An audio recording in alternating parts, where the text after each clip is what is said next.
The Lord hates those whose lips tell lies, but He's pleased with those who tell the truth. I believe we should do things the Lord is pleased with, but not things that will lead people to sin.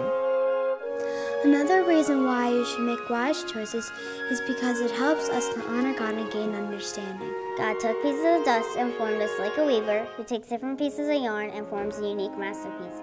God's design, according to Noah Webster, is that God had an intention, an aim, and a purpose for all of us.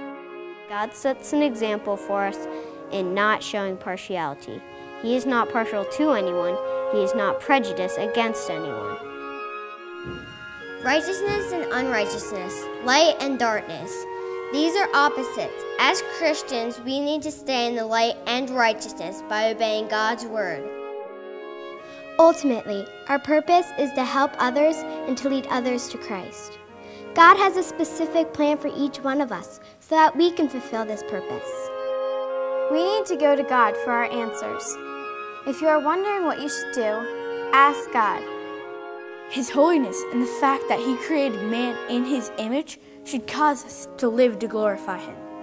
It's not by accident that we were made, but He has a plan for our lives, and for that, we need to glorify Him. We should commit our lives to God, not because we want to go to heaven, but because we know it is the right thing to do. When we equip others for life with this tool of self-sufficiency, we will be able to reach out to those in poverty with a new hope and future.